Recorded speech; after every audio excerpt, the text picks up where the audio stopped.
6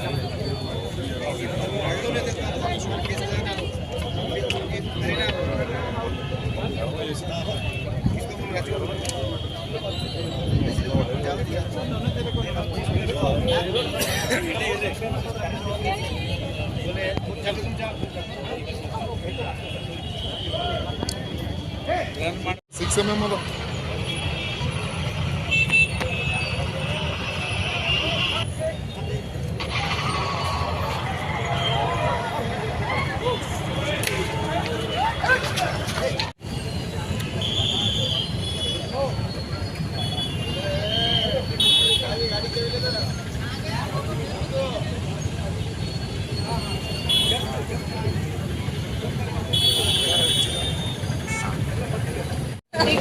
सरकार दवाखाने काय लागते बघा नाही हुडकली बघा ನನಗೆ 8 ವರ್ಷ ಕೊಡ್ಲಿ ಬघा ನನ್ನ ಭಾರ ಎಲ್ಲ ಹೊತ್ಕೊಂಡು ಬघಾ ನನ್ನ ಸಂಸಾರ ಕುದಿ ಎಲ್ಲ ಮಾಡಿ ಬಘಾ ನೈ ಹುಡುಕ್ರೆ ನ್ಯಾಯ ಸಿಗಬೇಕು ಸರ್. ನಮ್ಗೆ ಭಾಳ ಹಾನಿ ಆಗಿದೆ ಸರ್. ನಮ್ಮ ತಮ್ಮ ನಮ್ಮ ಜೀವಕ್ಕಿಂತ ಜೀವ ಹೆಚ್ಚಾಗಿ ನನಗೆ ನೋಡ್ಕೊತೀನಿ ಸರ್. ನಮ್ಮ ಫ್ಯಾಮಿಲಿಗೆ ಯಾರು ಇಲ್ದಂಗೆ ಆಗಿದೆ ಸರ್. ನಮ್ಮ ತಮ್ಮಗೆ ನ್ಯಾಯ ಸಿಗಬೇಕು ಸರ್. ಅವ್ರಿಗೆ ಜೀವಾವಧಿ ಶಿಕ್ಷೆ ಆಗ್ಬೇಕು ಸರ್. ಅವ್ರಿಗೆ ದಯವಿಟ್ಟು ಇಟ್ಟು ನಾ ಬೇಡ್ಕೊತೀನಿ ಸರ್ಕಾರಕ್ಕೆ. ನಾನು ನಮ್ಮ ಮನವಿ ಮಾಡ್ಕೊತೀನಿ. ಅವರಿಗೆಲ್ಲ ಈ ತಪ್ಪಿದ ಕಾರಣ ಯಾರು ಅವರಿಗೆಲ್ಲ ಹಿಡಿದು ಅವರಿಗೆ ಸಜಾ ಆಗ್ಬೇಕು ಸರ್. ಅವರಿಗೆ ನಾ ಇಷ್ಟು ಬೇಡ್ಕೊತೀನಿ ಸರ್. ನಾನು ಭಾಳ ದುಃಖದಾಗಿದ್ದೀನಿ. ಹೆಚ್ಚಿಗೆ ಹೇಳಪ್ಲಿಲ್ಲ. ನಂಗೆ ಮಾತಾಡೋಕ್ಕೂ ಬರ್ತಾ ಇಲ್ಲ. ನಂಗೆ ತಕ್ಲೀಫ್ ಆಗ್ಲತ್ತ ಸರ್. ನಾನು ದಯವಿಟ್ಟು ಸಾಕಿಷ್ಟು ಹೇಳ್ತೀನಿ ಸರ್. ನಾನು ಅವರಿಗೆ ತಪ್ಪಿರಿಸ್ತಾರೆ. ಅವ್ರಿಗೆ ಸಜಾ ಆಗ್ಬೇಕು ಸರ್. ನಾನು ಮನವಿ ನಂದು ಇಟ್ಟೆ ಸರ್. ಅವ್ರಿಗೆ ಫಾಸಿ ಸಜಾ ಕೊಟ್ಟರು ಸರ್. ಅವ್ರಿಗೆ ಎಲ್ಲ ಮೀಡಿಯಾ ಬಾಂಧವ್ರ ಹತ್ರ ನಾನು ಕೇಳ್ಕೊಳ್ಳೋದಿಷ್ಟೇ. ಇವತ್ತು ನಮ್ಮ ಗ್ರಾಮದಾಗ ಭಾಳ ಒಂದು ದುರ್ಘಟನೆ ಆಗಿದೆ. ನಮ್ಮ ಸಹೋದರ ಗಿರಿ ವೆಂಕಟೇಶ್ ಅವ್ರದ್ದು ಹಾಡಾಗಲೇ ಬರ್ಬರವಾಗಿ ಹತ್ಯೆ ಮಾಡಿದ್ದಾರೆ. ಇದಕ್ಕೆ ನೇರ ಹೊಣೆ ಬೀದರ್ ಜಿಲ್ಲಾಡಳಿತ ಮತ್ತು ಬೀದರ್ ಪೊಲೀಸ್ ವೈಫಲ್ಯನೇ ಕಾರಣ ಅಂತ ಹೇಳಿ ನಾನು ಹೇಳಕ್ಕೆ ಇಷ್ಟಪಡ್ತೀನಿ. ಯಾಕಂತಂದ್ರೆ ಸಣ್ಣ ಸಣ್ಣ ಘಟನೆಗಳಿಗೆ ಪೊಲೀಸ್ ಸ್ಪಂದಿಸಿ ನಾವು ಅಪರಾಧಿಗಳಿಗೆ ಬಂಧಿಸಿದೀವಿ ಅಂತ ಹೇಳಿ ಬಹಳ ದೊಡ್ಡ ಫೋಟೋ ಪೇಪರ್ಗಳಲ್ಲಿ ಮತ್ತು ಮೀಡಿಯಾಗಳಲ್ಲಿ ಪ್ರಚಾರ ಪಡಿಸ್ತಾರೆ ಪೊಲೀಸ್ ಇಲಾಖೆಯವರು. ನಾವು ಕೇಳೋದಿಷ್ಟೇ, ಬೀದರ್ನ ಹೃದಯ ಭಾಗ ಆಗಿರ್ತಕ್ಕಂತಹ ಜಿಲ್ಲಾಡಳಿತದ ಕಚೇರಿ ಎದುರೇ, ಜಿಲ್ಲಾಧಿಕಾರಿಗಳ ಕಚೇರಿ ಎದುರುಗಡೆನೆ ಈ ಒಂದು ಬರ್ಬರ ಹತ್ಯೆ ಆಗಿದೆ. ಸಾಕಷ್ಟು CCTV ಕ್ಯಾಮೆರಾಗಳು ನಾವು ಕೂಡಿಸಿದೀವಿ ಅಂತ ಹೇಳಿ ಪೊಲೀಸ್ ಇಲಾಖೆಯವರು ಹೇಳ್ತಾ ಇದ್ದಾರೆ. ನಮ್ಮ ಗಡುವು ಇಷ್ಟೇ, 12 ತಾಸುಗಳ ಕಾಲ ನಾವು ನಮ್ಮ ಪರಿವಾರದಿಂದ ಗಡುವು ಕೊಡ್ತಾ ಇದ್ದೀವಿ ಇಲಾಖೆಗೆ ಮತ್ತು ಜಿಲ್ಲಾಡಳಿತಕ್ಕೆ. 12 ತಾಸುಗಳ ಒಳಗಾಗಿ ಏನಾದರೂ ಅಪರಾಧಿಗಳನ್ನು ಅವರು ಬಂಧಿಸದೇ ಇದ್ದಲ್ಲಿ ನಾವು ಶವನ ತಗೊಂಡು ಹೋಗಿ ಜಿಲ್ಲಾಡಳಿತದ ಕಚೇರಿ ಎದುರುಗಡೆ ಇಟ್ಕೊಂಡು ಹೋರಾಟ ಮಾಡಬೇಕಾಗತ್ತೆ ಅಂತ ಹೇಳಿ ನಾವು ಜಿಲ್ಲಾಡಳಿತಕ್ಕೆ ಈ ಮೂಲಕ ನಾನು ಕೇಳ್ಕೊಳ್ತಾ ಇದ್ದೀನಿ. ಅದೇ ರೀತಿಯಾಗಿ ಮತ್ತು ನಮ್ಮ ಅಣ್ಣ ಏನು ತೀರ್ಕೊಂಡಿರೋರು ಅವ್ರೇನು ಸರ್ಕಾರಿ ನೌಕರಸ್ಥರಲ್ಲ, ಒಂದು ಏಜೆನ್ಸಿಯಲ್ಲಿ ಕೆಲಸ ಮಾಡ್ತಾ ಇದ್ರು. ಅದಕ್ಕೆ ಏನು ನಷ್ಟ ಆಗಿದೆ ಕೂಡ್ಲೇನೆ ಜಿಲ್ಲಾ ಉಸ್ತುವಾರಿ ಸಚಿವರು ಮತ್ತು ಜಿಲ್ಲಾಡಳಿತ ಕೂಡ್ಕೊಂಡು ಅದಕ್ಕೆ ಏನು ಪರಿಹಾರಧನ ಕೊಡಬೇಕು ಅದು ಸಹ ಸರ್ಕಾರದಿಂದ ಕೊಡಿಸ್ಬೇಕಂತ ಹೇಳಿ ಮೀಡಿಯಾ ಮೂಲಕ ನಾನು ಕೇಳ್ಕೊಳ್ತಾ ಇದ್ದೀನಿ. ಮತ್ತೊಂದು ಬಾರಿ ನಂದು ಒಂದೇ ಮನವಿ, ಅಪರಾಧಿಗಳನ್ನ ಕೂಡಲೇ ಬಂಧಿಸಬೇಕು. ಬಂಧಿಸದೆ ಹೋದಲ್ಲಿ ಈ ಒಂದು ಹೋರಾಟ ಏನಿದೆ ಇದು ಉಗ್ರ ರೂಪ ತಾಳ್ತದೆ ಅಂತ ಹೇಳಿ ನಾನು ಈ ಮೂಲಕ ಜಿಲ್ಲಾಡಳಿತಕ್ಕೆ ಎಚ್ಚರಿಕೆ ಕೊಡ್ತಾ ಇದ್ದೀನಿ. ನನ್ನ ಹೆಸರು ಸಚಿನ್ ಗಿರಿ ಅಂತ, ಸಾಮಾಜಿಕ ಹೋರಾಟಗಾರ, ಮೂಲತಃ ಚಿದಿದೇವು. ಬೆಳಗ್ಗೆ ಮುಂಜಾನೆಯಲ್ಲಿ ಜಿಲ್ಲಾಧಿಕಾರಿ ಕಚೇರಿ ಹತ್ರ ಬ್ಯಾಂಕಲ್ಲಿ ATM ದುಡ್ಡು ಹಾಕ್ಲಕ್ಕೆ ಹೋಗಿದ್ರು ನಮ್ಮ ಸಹೋದರ ಗಿರಿ ವೆಂಕಟೇಶ್ ಅವರು. ಅವರೊಂದು ಕೊಲೆ ಆಗಿದೆ, ಗುಂಡಿಕ್ಕಿ ಕೊಲೆ ಮಾಡಲಾಗಿದೆ ಅವ್ರಿಗೆ. ಅದ್ರ ನಮ್ದು ತುಂಬ ದುಃಖ ಇದೆ ನಮಗೆ, ಅದೇನು ಕೊಲೆ ಮಾಡಿದ್ರೆ ಅಂತೇಳಿ. ಇದರಲ್ಲಿ ಯಾರ್ಯಾರು ತಪ್ಪಿಸ್ತಿದ್ದಾರೋ, ಈಗ ನಮ್ಮ ಫ್ಯಾಮಿಲಿ ಬೇಡಿಕೆ ಏನಿದೆಲ್ಲ ಆ ಬೇಡಿಕೆ ಎಲ್ಲ ಪೂರೈಸಬೇಕು.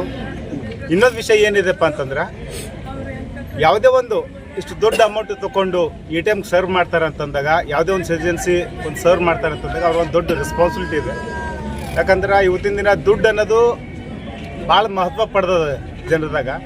ಅಂತಷ್ಟಾಗಿ ಎಷ್ಟು ಈ ಕಳ್ಳೂರಾಗಲಿ ಗುಂಡಾಗರ್ದಿ ಮಾಡೋರಾಗಲಿ ಖಡಾಖಡಿ ಮಧ್ಯಾಹ್ನದಾಗ ಬಂದುಬಿಟ್ಟು ರಿವಾಲ್ವರ್ ತೊಗೊಂಡ್ಬಿಟ್ಬಿಟ್ಟು ಹಾಡೋ ಹಗಲು 6 ಗುಂಡುಗಳ ಮೈ ಮೇಲೆ ಹಾಕಿಬಿಟ್ಟು ಕೋಟಿ ರೂಪಾಯಿ ಎತ್ಕೊಂಡು ಹೋಗ್ತಾರೆ ಅಂತಂದ್ರೆ ಇದಕ್ಕೆಲ್ಲ ನೆಗ್ಲಿಜೆನ್ಸಿ ಆ ಏಜೆನ್ಸಿ ಕಾರಣ ಅಂತ ಹೇಳಿ. ಸರ್, ಅವರು ಯಾವ ಏಜೆನ್ಸಿ ಕಡೆಯಿಂದ ಕೆಲಸ ಮಾಡ್ತಾ ಇದ್ರು?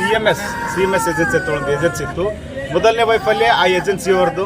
ಯಾಕಂತಂದ್ರೆ ಸೆಕ್ಯೂರಿಟಿ ಇಲ್ಲದೆ ಆರ್ದೇನೆ ಅಷ್ಟು ದೊಡ್ಡ ಮಟ್ಟದ ದುಡ್ಡನ್ನ ನಮ್ಮ ಬ್ರದರ್ ಕೈಯಿಂದ ಅಥವಾ ತಮ್ಮ ಸ್ಟಾಫ್ ಅಂತೇಳಿ ಕಳಿಸಿರ್ಬೋದು. ಇದು ಭಾಳಷ್ಟು ದೊಡ್ಡ ಫೇಲ್ಯೂರ್ ಇದೆ. ಈ ಫೇಲ್ಯೂರ್ನ ಸಣ್ಣ ಫೇಲ್ಯೂರ್ನ ಎಷ್ಟು ದೊಡ್ಡ ಅನಾಹುತ ಇದೆ ನಮ್ಮ ಫ್ಯಾಮಿಲಿಗೆ ಗೊತ್ತಿದೆ, ಕಷ್ಟ ಏನಿದೆ ಅನ್ನೋದು. ಇವತ್ತು ನಮ್ಮ ತಮ್ಮನ ಕಳ್ಕೊಳ್ಬೇಕಾಗ್ತದೆ ನಾವು.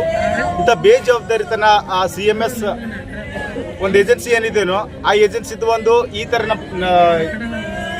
ಥರ ಅನಾಹುತಗಳು ಇನ್ನು ಮುಂದೆ ಆಗಬಾರ್ದು ಅಂತಂದಾಗ ಎಲ್ಲ ರೂಲ್ಸ್ ರೆಗ್ಯುಲೇಷನ್ಸ್ ಏನೇನಿದೆಯೋ ಸೆಂಟ್ರಲ್ ಗೌರ್ಮೆಂಟ್ RBI ನಿಂದ ಏನೇನು ಫಾಲೋ ಮಾಡಬೇಕಿತ್ತು ಅದೆಲ್ಲ ಫಾಲೋ ಮಾಡಬೇಕು. ಇನ್ನು ಮುಂದೆ ಅವರು ಮತ್ತು ನಮ್ಮ ಫ್ಯಾಮಿಲಿಗೆ ನಮ್ಮ ತಮ್ಮನಿಗೆ ಒಂದು ಆತ್ಮಶಾಂತಿಗಾಗಿ ನಾವು ಅವರಿಗೆ ಏನು ಎದುರುಗಡೆ ಯಾರಿದ್ರು ಅವರು ಗುಂಡಿಕ್ಕಿ ಕೊಂದವರು ಅವ್ರನ್ನ ತಕ್ಕ ಮಟ್ಟಿಗೆ ಶಿಕ್ಷೆ ಮಾಡಲೇಬೇಕು. ಅವರಿಗೆ ಕಾನೂನು ಪ್ರಕಾರ ಅವರಿಗೆ ಜೀವಾದಿ ಶಿಕ್ಷೆ ಆಯಿತು, ಜೀವಾದಿ ಶಿಕ್ಷೆ ಕೊಡಬೇಕು.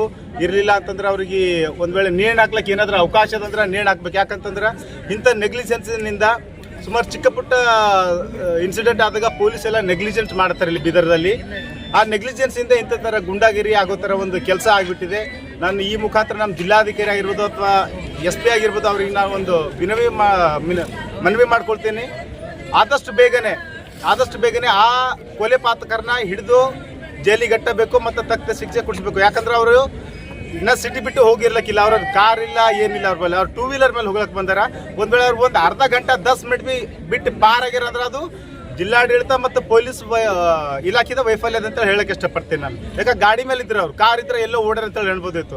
2 ವೀಲರ್ ಮೇಲೆ ಒಂದು ದೊಡ್ಡ ಬಾಕ್ಸ್ ಇಟ್ಕೊಂಡ್ರೆ ನಮ್ಗೆ ಅವನು ನೀರಿನ ಟ್ಯಾಂಕ್ ಒಯ್ಲಕ್ಕೆ ಬರಲ್ಲ, ನೀರಿನ ಕ್ಯಾನ್ ಒಯ್ಲಕ್ಕೆ ಬರಲ್ಲ ನಮ್ಗೆ ಗಾಡಿ ಮೇಲೆ. ಅವ್ರು ಅಷ್ಟು ದೊಡ್ಡ 1 ಕೋಟಿ ರೂಪಾಯಿ ಇಟ್ಕೊಂಡು ಕ್ಯಾನ್ ಒಯ್ಲತ್ತಾರ ಅಂತಂದಾಗ ಪೊಲೀಸ್ ಡಿಪಾರ್ಟ್ಮೆಂಟ್ ಅಲ್ಲಿ ಆಜು ಬಾಜುನೇ ಇತ್ತು. ಜಿಲ್ಲಾಧಿಕಾರಿದಾಗ ಎಷ್ಟು ಆಫೀಸ್ ಇದ್ರು, ಈಚೆಗೆ ಬಾಜುನೇ ಇದ್ದಿದ್ರು. ಆದರೂ ಅವ್ರಿಗೆ ಹಿಡಿಲಕ್ಕಾಗಿಲ್ಲ ಅಂತಂದ್ರೆ ನಾಚಿಕೆಗೇಡಿನ ಸಂಗತಿ ಅಂತ ಹೇಳಕ್ಕೆ ಇಷ್ಟಪಡ್ತೀನಿ. ಮತ್ತು ನಮ್ಮ ಸಮಸ್ಯೆ, ನಮ್ಮ ಫ್ಯಾಮಿಲಿಗೆ ಏನೇನದಲ್ಲ ಆ ಫೆಸಿಲಿಟಿ, ನಮ್ಮ ತಮ್ಮಗೇನು ಅನ್ಯಾಯ ಇದೆ ಆ ಅನ್ಯಾಯಕ್ಕೆ ಒಂದು ಸೂಕ್ತವಾದಂಥ ಪರಿಹಾರ ಒದಗಿಸ್ಬೇಕಂತೇಳಿ ನಾನು ಮನವಿ ಮಾಡ್ಕೊಳ್ತೀನಿ. ವಿನೋದ್ ರತ್ನಾಕರ್ ಅಂತೇಳಿ ದಲಿತ್ ಯೂನಿಟಿ ಮೂವ್ಮೆಂಟ್ದು ಸಂಸ್ಥಾಪಕರು. ಇಲ್ಲಿ ನಮ್ಮ ಬೀದರಲ್ಲಿ ಏನು ದುರಾದೃಷ್ಟಿ ಅಂತ ಹೇಳ್ತೀನಿ, ಇಂಥ ಒಂದು ಘಟನೆ ಆಗಿದ್ದು ಇದು ಒಂದು ಬೀದರ್ ನಮ್ಮ ಕರ್ನಾಟಕ ಅಲ್ಲ, ಒಂದು ಬಾಂಬೆ ಏನು ಮಾಫಿಯಾ ಇದೆಯಾ, ಹಾಡೆ ಹಗಲು ಗುಂಡು ಹಾರ್ತಾವ ಅಂತಂದ್ರೆ ಇದೊಂದು ಸಾಮಾನ್ಯ ಮಾತಿಲ್ಲ. ಈ ಗುಂಡಿನಾಗ ಬಲಿಯಾದಂತಹ ಏನು ನಮ್ಮ ಗಿರಿ ಅವರು ಇದ್ದಾರ, ಅವರು ಸುಮಾರು ವರ್ಷಗಳಿಂದ ಆ ಏಜೆನ್ಸಿಯಲ್ಲಿ ಕೆಲಸ ಮಾಡ್ಕೊಂಡು ಬರ್ತಾ ಇದ್ದಾರೆ. ಇದಕ್ಕೆ ಮೇನು ಕಾರಣ ಆಗಿರ್ತಕ್ಕಂತಂದ್ರೆ ಆ ಏಜೆನ್ಸಿದವರು ನಾವು ಯಾಕಂದ್ರೆ ಬ್ಲೇಮ್ ಅಂದ್ರೆ ಅವರಿಗೆ ಮಾಡಬೇಕು. ಸುಮಾರು 90 ಲಕ್ಷಕ್ಕಿಂತ ಜಾಸ್ತಿ ಹಣ ಅವ್ರು ಸಾಗಾಣಿಕೆ ಮಾಡ್ತಾ ಇದ್ದಾರೆ ಅಂತಂದ್ರೆ ಒಂದು ಗನ್ಮ್ಯಾನರ್ ಇರಲೇಬೇಕಂತ ಅವಶ್ಯಕತೆ ಇದೆ. ಏಜೆನ್ಸಿ ಅವರಿಗೆ ಗೊತ್ತಾಗಬೇಕಿತ್ತು. ಇವ್ರು ಏನು ಉದ್ದೇಶಪೂರ್ವಕವಾಗಿ ಏಜೆನ್ಸಿ ಅವರು ಒಳಗೆ ಇನ್ವಾಲ್ವ್ಮೆಂಟ್ ಆಗಿ ಏನಿದು ಇದಕ್ಕೊಂದು ಕಾರ್ಯರೂಪಕ್ಕೆ ತಂದಾರ, ಇದು ತನಿಖೆ ಆಗಬೇಕು. ನಮ್ಮ ಬೀದರ್ ಜಿಲ್ಲಾ ಆಡಳಿತ ತನಿಖೆ ಮಾಡಬೇಕು. ಯಾಕಂದ್ರೆ ಇದು ನೇರವಾಗಿ ಒಂದು ದರೋಡೆ, ಒಂದು ಏನೋ ದುಡ್ಡು ಕಳ್ಳತನ ಮಾಡಕ್ಕಂತ ಹೊಂಟಾರ ಅಂತ ಹೇಳಿ ಒಂದು ದೃಷ್ಟಿಯಿಂದ ತೋರ್ಸ್ಯಾರ. ಆ ದೃಷ್ಟಿ ಅಲ್ಲ ಇದು.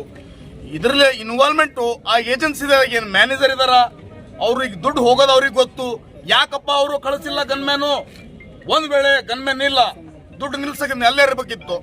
ಅಲ್ಟರ್ನೇಟಿವ್ ಯಾರ ಇದ್ದಾಗ ಮಾತ್ರ ಅವ್ರಿಗೆ ಕಳಿಸ್ಬೇಕಿತ್ತು. ಇವರು ಬೇಕಂತ ಆಸ್ ಎ ಪ್ರೀ ಪ್ಲಾನ್ ಮಾಡಿ ಈ ಒಂದು ನಮ್ಮ ದಲಿತ ಯುವಕನಿಗೆ ಬರೋಬ್ಬರ ಹತ್ಯೆ ಆಗ್ಯದ. ಗುಂಡು ಹಾರಿಸ್ತಾರೆ ಬೀದರ್ದಾಗ ಅಂದ್ರೆ ಏನು ಮಾಮೂಲಿ ಮಾತಿಲ್ಲ. ಇದಕ್ಕೆ ತೀವ್ರವಾಗಿ ನಾವು ಖಂಡಿಸ್ತೀವಿ. ಇದಕ್ಕೆ ಮುಂದೆ ಬರ್ತಕ್ಕಂಥ ದಿನಗಳದಾಗ ಇದು CBI ಅಥವಾ CID ತನಿಖೆ ಆಗಬೇಕು. ಯಾಕಂದ್ರೆ ಸುಮ್ಮನೆ ಸಾಮಾನ್ಯ ಮಾತಿಲ್ಲ. ಇದು ವಿತೌಟ್ ಗನ್ಮ್ಯಾನ್ ಕಳಿಸಿ ಇಂತಿಷ್ಟು ದುಡ್ಡು ಕಳಿಸಿ ಏನ ಆ ವ್ಯಕ್ತಿಗೇನ ಏನು ಮರ್ಡರ್ ಮಾಡ್ಬೇಕಂತ ಸಂಚು ಮಾಡಿದ್ದಿತ್ತ, ಏನ ದುಡ್ಡು ಆ ಏಜೆನ್ಸಿದವ್ರನ್ನ ಕಲ್ತಿ ಡಿಸ್ಪ್ಯೂಟ್ ಮಾಡ್ಬೇಕಂತ ಹೇಳಿ ಪ್ರಯತ್ನ ಮಾಡಿದ್ದಿತ್ತ. ಇದಕ್ಕೆ ಪರಿಪೂರ್ಣವಾಗಿ ಇದು ಏನ್ ಮಾಡ್ಬೇಕು, ತನಿಖೆ ಆಗಬೇಕು. ತನಿಖೆ ಆಗಲಿಲ್ಲ ಅಂದ್ರೆ ನಾವೇನು ಸುಮ್ಮನೆ ಕೊಡ್ರಲ್ಲ, ಇಡೀ ಜಿಲ್ಲೆ ತುಂಬ ನಾವು ಹೋರಾಟ ಮಾಡ್ತೀವಿ. ಸಮಯ ಬಿದ್ದರೆ ನಾವು ಕರ್ನಾಟಕ ಲೆವೆಲ್ ತುಂಬ ನಾವು ಹೋರಾಟ ಮಾಡೋಂಥ ನಾವು ನಮ್ಮಲ್ಲಿ ಶಕ್ತಿ ಇದೆ ಅಂತ ಹೇಳ್ತೀನಿ, ತಮ್ಮ ಮಾಧ್ಯಮ ಮುಖಾಂತರ ಹೇಳ್ತೀನಿ. ಸರ್, ಇದನ್ನು ಗನ್ಮೆನ್ ಹೊಣೆ ಮ್ಯಾನೇಜರ್ ಹೊಣೆ? ಇದಕ್ಕೆ 100% ಮ್ಯಾನೇಜರ್ ಇನ್ವಾಲ್ವ್ಮೆಂಟ್ ಇದೆ. ತಮ್ಮೆಲ್ಲರಿಗೂ ಗೊತ್ತಾಗ್ತಾ ಇದೆ. ವಿತೌಟ್ ಗನ್ಮ್ಯಾನ್ 1 ಕೋಟಿ ಸುಮಾರು ದುಡ್ಡು ಅವ್ರು ಕಳಿಸ್ತಾರಂತಂದ್ರ ಇದು ನಾಚಿಕೆಡಿ ಮಾತಲ್ಲ. ಇದು ಆಸ್ ಎ ಪ್ರೀ ಪ್ಲಾನ್ ಮಾಡಿದ. ಇದಕ್ಕೆ ಕೂಡಲೇ ಇದಕ್ಕೆ ತನಿಖೆ ಆಗಬೇಕು. CID ತನಿಖೆ ಆಗಬೇಕು. ಅದಕ್ಕೆ ನಮ್ಮ ವರಿಷ್ಠಾಧಿಕಾರಿಗಳು ಇದಕ್ಕೆ ಅವಕಾಶ ಮಾಡಿಕೊಟ್ಟು ನಮ್ಮ ಜಿಲ್ಲಾಡಳಿತ, ನಮ್ಮ ಉಸ್ತುವಾರಿಗಳೆಲ್ಲ ಇದಕ್ಕೆ ಮುಂದಾಡಳಿತ ತಗೊಂಡು ಈ ಬೀದರಲ್ಲಿ ಇನ್ನೊಂದ್ಸಲ ಯಾರು ಕೂಡ ಈ ರೀತಿ ಘಟನೆ ಮಾಡಬಾರ್ದು. ಇಂಥದ ಯಾರು ಹಿಮ್ಮತ್ ಮಾಡಬಾರ್ದು. ಗನ್ ತಗೊಂಡು ಬಂದು ಗುಂಡು ಹಾರಿಸ್ತಾರಂದ್ರೆ ಹಾಡ ಆಗಲಿ 108 ಮಂದಿ ಓಡಾಡ್ತಾ ಇದಾರಲ್ಲಿ ಗನ್ ತಗೊಂಡು ಶೂಟ್ ಮಾಡತ್ತಾರಂತಂದ್ರ ಅವರಿಗೆ ಕುಮ್ಮಕ್ ಕೊಟ್ಟಿನವ್ರು ಯಾರೋ ಇಲ್ಲಿನವ್ರು ಇರ್ತಾರ. ಅವ್ರಿಗೆ ಕೊಟ್ಟಾಗ ಮಾತ್ರ ಇಂಥ ಒಂದು ಘಟನೆ ನಡೆದಿರ್ತದ. ಅದಕ್ಕೆ ಈಗ ನಮ್ಮ ಜಿಲ್ಲಾಡಳಿತಕ್ಕೆ ಒಂದು ಒತ್ತಾಯ ಮಾಡ್ತೀವಿ, ಇಮ್ಮಿಡಿಯೇಟ್ ಆಗಿ ತನಿಖೆ ಆಗಬೇಕು. ಆ ಮ್ಯಾನೇಜರ್ ಇದನ್ನ ಆ ಮ್ಯಾನೇಜರ್ ಕೂಡ ಕಸ್ಟಡಿಯಾಗಿ ತಗೊಂಡು ಅದಕ್ಕೆ ಎನ್ಕ್ವೈರಿ ಮಾಡ್ಬೇಕಂತ ಹೇಳಿ ನಾನು ಒಂದು ಮನವಿ ಮಾಡ್ತೇನೆ. ನನ್ನ ಹೆಸರು ಸತ್ಯದೀಪ್ ಭಾವನೂರ್ ಅಂತ, ಆಲ್ ಇಂಡಿಯಾ ಬಹುಜನ ಸಮಾಜ ಪಾರ್ಟಿ ರಾಜ್ಯ ಪ್ರಧಾನ ಕಾರ್ಯದರ್ಶಿ. ಒಂದು ರಾಬರಿ, ಇಬ್ಬರು ಆರೋಪಿಗಳು ಬೈಕ್ ಮೇಲೆ ಬಂದು ಇಲ್ಲಿ ATM ವ್ಯಾನ್ಗೆ ದುಡ್ಡು ತುಂಬುತ್ತಾ ಇರುವಾಗ ಅವ್ರ ಮೇಲೆ ದಾಳಿ ಮಾಡಿ ಫೈರಿಂಗ್ ಓಪನ್ ಮಾಡಿ ಒಬ್ಬರನ್ನ ಕೊಲೆ ಮಾಡಿರ್ತಾರೆ, ಇನ್ನೊಬ್ಬರನ್ನ ಗಾಯಗೊಂಡಿರ್ತಾರೆ